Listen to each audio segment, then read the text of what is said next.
Welcome back to Combust Astrology. My name is Liv. I'm going to be going ahead and covering the full moon in Libra.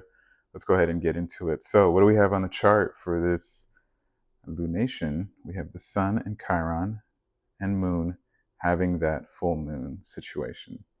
It's pretty big to have Chiron there connected to this. My biggest thing here with looking at this lunation is really just trying to figure out what it is that is going on with Mars.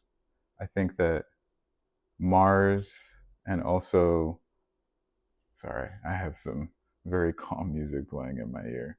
I had to lower it. Mars, and then also where's Venus? So, Venus, if you don't know, Venus is ruled by both Libra and Taurus. And then Mars is ruled by Aries and Scorpio. Okay, so we have both of those as really key players in this chart because it's a lunation between the sun and the moon, right? Taurus, we have Uranus, and then for Mars, we have Scorpio. Nothing too crazy with those. I don't really see it as too much. In my podcast, I talked about how this whole full moon is really about taking second place, being able to actually sit down and not being first.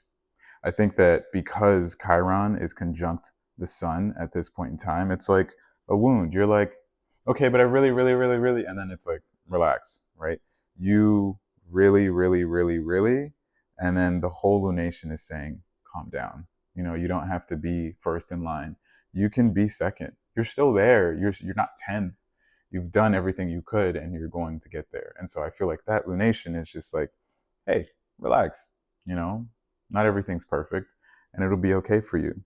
While at the same time, it's directing you towards something more important, and that is what's going on over here.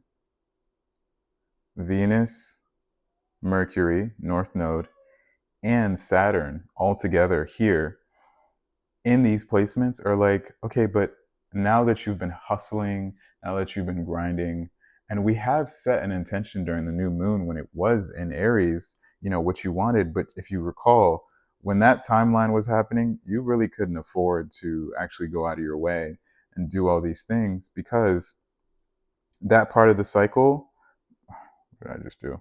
That part of the cycle really was about you sitting back and saying to yourself, what are the ideas and the planning that I want? Because that new moon was surrounded around a Mercury retrograde and all of the signs being sextiled by Pluto and Aquarius. We had Mars trining Saturn. And I was like, this is really a time to be thinking about the future that you want, not necessarily to actually do it in that moment.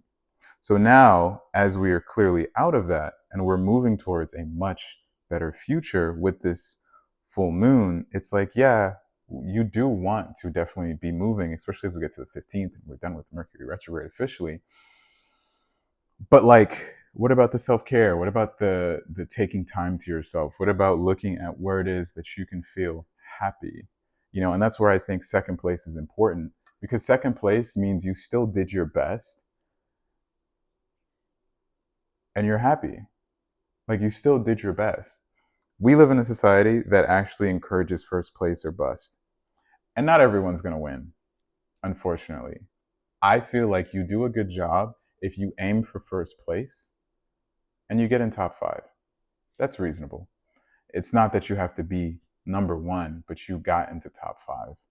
And of course, every now and then you will get first place, you know? And I think this whole transit is difficult, especially for people who have Mars placements, because you don't like to stop. You're like, if I lose, like I'm not worth it. Or if you have an Aries moon, you're like, oh my God, like my mom used to tell me this about this, and now that I'm not this, I feel bad. And it's like, okay, do you want to always live like that for your whole life? This is a lunation that's going to happen for like 2 weeks tops. But in that period of time, I would really encourage you, especially as Mars is going to move into Leo pretty soon, that the perfection, desire, and need is not necessary as much as you thought it was.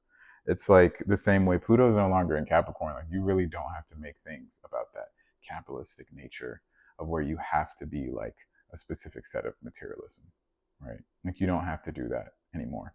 You can just be happy. So I really like this personally.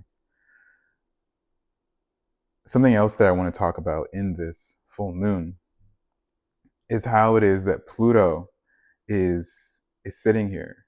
Pluto, for lack of better terms, doesn't really touch anything else besides Neptune, where it does sextile Neptune.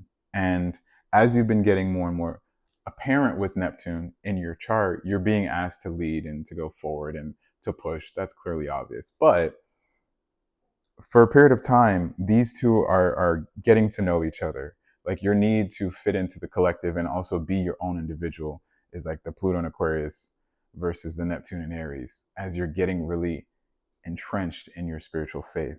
And before you get lost in that, I really think that this full moon is also saying, like, also don't forget that, like, this isn't everything in your life now. Like, just because this is happening, it doesn't mean that you have to live life specifically on this spiritual stuff.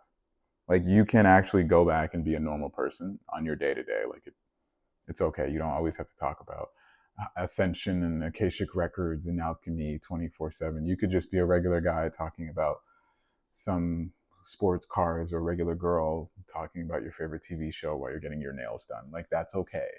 It's not always that. We are moving into a period where we evolve into a society to let the collective conscious wake up.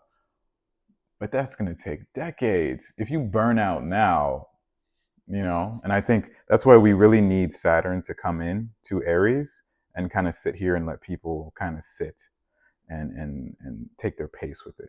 As Jupiter is also here trining Pallas Athena, I enjoy that because it's like there's still curiosity, but like we said about the balance, we're just taking it day by day.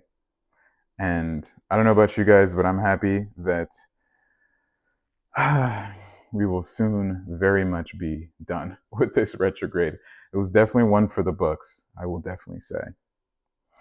So that really covers most of the stuff that I really wanted to touch on with this full moon in Libra. It's nothing too drastic, it's nothing too serious. I think the rest of April does have a lot in store for us, and I will be covering that. So thank you so much for watching. This is Liv from Combust Astrology, and have a great rest of your day.